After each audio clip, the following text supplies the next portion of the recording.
असलामुअलैकुम मेरी प्यारी सी YouTube family. उम्मीद करदी हाँ तुसीं सब खैरियत नाल होवोगे। अल्हम्दुलिल्लाह मैं भी ठीक हाँ। अल्लाह ताला तुहानूं सारिਆਂ ਨੂੰ भी अपनी हिफाजत विच रखे, अपने हिफ्ज़ो ईमान विच रखे। हमेशा खुश रहो, आबाद रहो, हसदे ते वसदे रहो। इस दे नाल ही शुरू करते हैं अपना अज दा व्लॉग। सब तो पहले तो अगर तुसीं मेरे चैनल ते नवें हो तो मेरे चैनल नूं सबसक्राइब कर लो लाजमी, वीडियो नूं लाइक और शेयर लाजमी करना। तो शुरू करते हैं अपना अज का व्लॉग।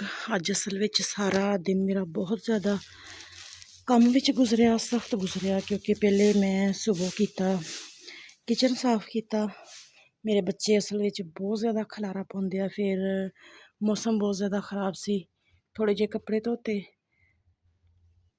हथ नाल धोते, खप गई अज, क्योंकि कल मैं कपड़े धो रही सी ते मेरी मशीन खराब हो गई।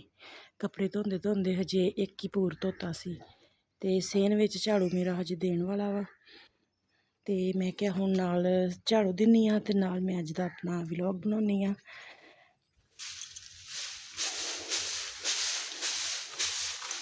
असल विच जो कल्ला बंदा होवे ना ते फिर कसमें सारा दिन नहीं काम खत्म हुंदे। एक जदों फिर आ चीज़ होवे बालन, जगह थोड़ी है तो बालन भी उत्थे रखना हुंदा है ते रहना भी उत्थे। शाम नूं चारपाइयां भी इत्थे इन्ने क सेन विच डाई दियां, फिर बहुत मुश्किल हो जांदा।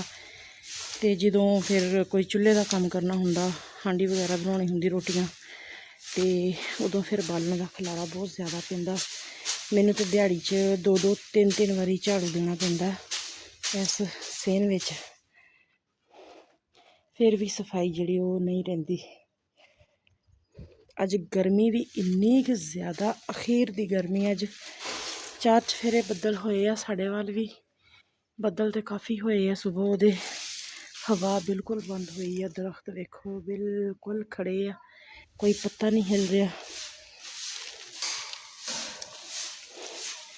मेरे झाड़ू नूं अज बहुत ज़्यादा लेट हो गया, क्योंकि अगे तो सुबह सुबह मतलब नाश्ता वगैरह बना के झाड़ू दे लेनी हुन्नी आ, ते अज मेरे झाड़ू नूं बहुत ज़्यादा देर हो गई। अनफा नूं मैं नीचे उहदे बाबा को छड्ड के आई हाँ। मेरे ख्याल च आवाज़ां मारन दे आ, तंग करदी होनी आ, कम नहीं करन दिंदी। जदों मशीन दा काम करदे आ ना, फिर उन्हें यह हुंदा कि मैं मशीन चलावां, मैं अपने मतलब बाबा दी हैल्प करवावां। ते हैल्प तुहानूं पता फिर एड्डे एड्डे बच्चे जेह्ड़े ओह् किवें करवांदे हुंदे आ। फल्ला साह चढ़ गया।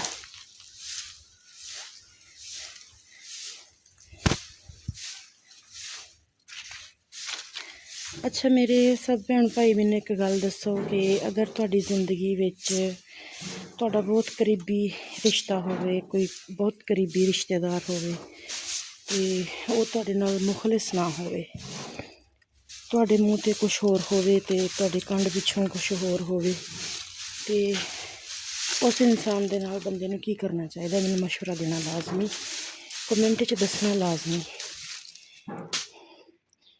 क्योंकि मेरी तो यह सोच है कि दिल विच तुसी किसी वास्ते कुफर रख के, दिल च कोड़ रख के, बुगज रख के तुसी कोई भी रिश्ता नहीं निभा सकते।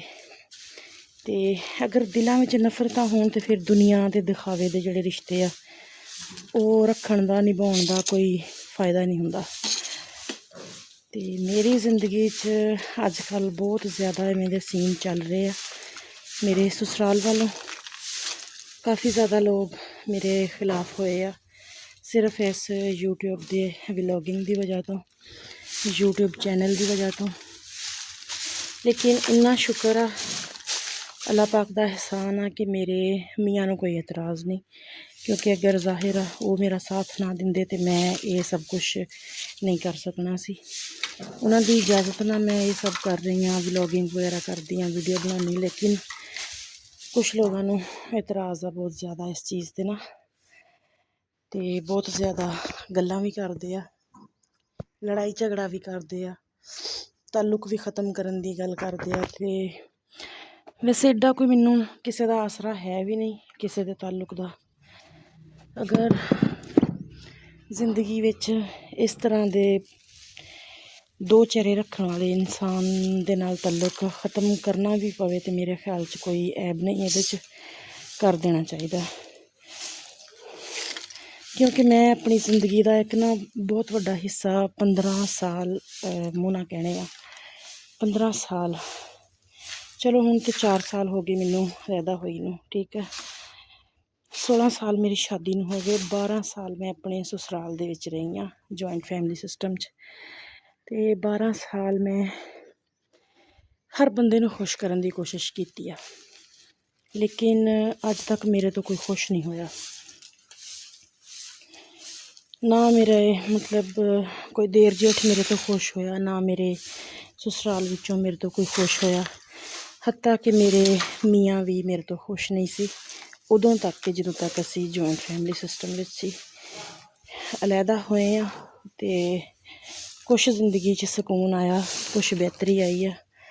ਅੱਲਾਹ ਪਾਕ ਹਰ ਕਿਸੇ ਦੀ ਜ਼ਿੰਦਗੀ 'ਚ ਸਕੂਨ ਰੱਖੇ। ਇਸੇ ਤਰ੍ਹਾਂ ਮੀਆਂ ਬੀਵੀ 'ਚ ਸਲੂਕ ਇਤਫਾਕ ਹੋਵੇ ਅਤੇ ਕਹਿੰਦੇ ਨਾ ਕਿ ਲੂਣ ਮਿਰਚਾਂ ਨਾਲ ਵੀ ਬੰਦਾ ਖਾ ਕੇ ਗੁਜ਼ਾਰਾ ਕਰ ਲੈਂਦਾ, ਲੇਕਿਨ ਅਗਰ ਮੀਆਂ ਬੀਵੀ 'ਚ ਸਲੂਕ ਇਤਫਾਕ ਨਾ ਹੋਵੇ, ਲੜਾਈ ਝਗੜਾ ਹੋਵੇ, ਫਿਰ ਜਿੰਨੀ ਵੀ ਦੌਲਤ ਹੋਵੇ, ਜਿੰਨਾ ਵੀ ਪੈਸਾ ਹੋਵੇ ਬੰਦੇ ਕੋਲ, ਉਹ ਮੇਰੇ ਖਿਆਲ 'ਚ ਕਿਸੇ ਕੰਮ ਦਾ ਨਹੀਂ ਹੁੰਦਾ। ਅਤੇ ਪਹਿਲੇ ਤਾਂ ਮੇਰੇ ਮੀਆਂ ਵੀ ਮੇਰੇ ਨਾਲ ਬਹੁਤ ਮਤਲਬ ਲੜਦੇ ਹੁੰਦੇ ਸੀ, ਹਜੇ ਵੀ ਕਦੇ ਕਦਾਰ ਐਵੇਂ ਹੋ ਜਾਂਦੀ ਆ, ਉਹ ਵੀ ਜਦੋਂ ਕਿਤੇ ਕਿਸੇ ਪਿੱਛੇ ਲੱਗਦੇ ਨਾ ਉਦੋਂ, ਮਤਲਬ ਕਿਸੇ ਦੀਆਂ ਗੱਲਾਂ 'ਚ ਆ ਕੇ, ਕਿਸੇ ਭੈਣ ਭਰਾ ਦੀਆਂ ਗੱਲਾਂ 'ਚ ਆ ਕੇ, ਕਿਸੇ ਦੀ ਵੀ ਗੱਲਾਂ 'ਚ ਆ ਕੇ ਅਤੇ ਉਹ ਘਰ 'ਚ ਬੇਇਤਫਾਕੀ ਕਰਦੇ ਥੋੜ੍ਹੀ ਜਿਹੀ। ਲੇਕਿਨ ਸ਼ੁਕਰ ਅੱਲਾ ਦਾ ਕਿ ਹੁਣ ਮੇਰੇ ਬੱਚੇ ਜਵਾਨ ਹੋ। ਹਾਂਜੀ, ਅਤੇ ਝਾੜੂ ਮੈਂ ਦੇ ਲਿਆ, ਝਾੜੂ ਮੇਰਾ ਮੁਕੰਮਲ ਹੋ ਗਿਆ, ਅਤੇ ਕੂੜਾ ਚੱਕਦੀ ਹਾਂ ਹੁਣ ਜ਼ਰਾ ਠਹਿਰ ਕੇ, ਕਿਉਂਕਿ ਬਹੁਤ ਜ਼ਿਆਦਾ ਗਰਮੀ ਆ। ਥੋੜ੍ਹੀ ਜਿਹੀ ਪੰਖੇ ਦੀ ਹਵਾ ਲੈ ਕੇ, ਠੰਡਾ ਪਾਣੀ ਪੀ ਕੇ, ਫਿਰ ਮੈਂ ਜਿਹੜਾ ਕੂੜਾ ਇੱਥੋਂ ਸਾਰਾ ਇਕੱਠਾ ਕਰਕੇ ਚੁੱਕੂੰਗੀ। ਅਤੇ ਇਸ ਦੇ ਨਾਲ ਹੀ ਦਿਓ ਮੈਨੂੰ ਇਜਾਜ਼ਤ। ਅਗਰ ਤੁਹਾਨੂੰ ਮੇਰੀ ਵੀਡੀਓ ਚੰਗੀ ਲੱਗਦੀ ਹੋਵੇ ਤਾਂ ਵੀਡੀਓ ਨੂੰ ਲਾਈਕ, ਸ਼ੇਅਰ ਔਰ ਚੈਨਲ ਨੂੰ ਸਬਸਕ੍ਰਾਈਬ ਲਾਜ਼ਮੀ ਕਰ ਦਿਆ ਕਰੋ। ਇਸ ਦੇ ਨਾਲ ਹੀ ਦਿਓ ਇਜਾਜ਼ਤ। ਮਿਲਦੇ ਹਾਂ ਅਗਲੀ ਵੀਡੀਓ 'ਚ, ਅਗਲੇ ਵਲੌਗ ਵਿੱਚ। ਉਦੋਂ ਤੱਕ ਅੱਲਾ ਹਾਫਿਜ਼।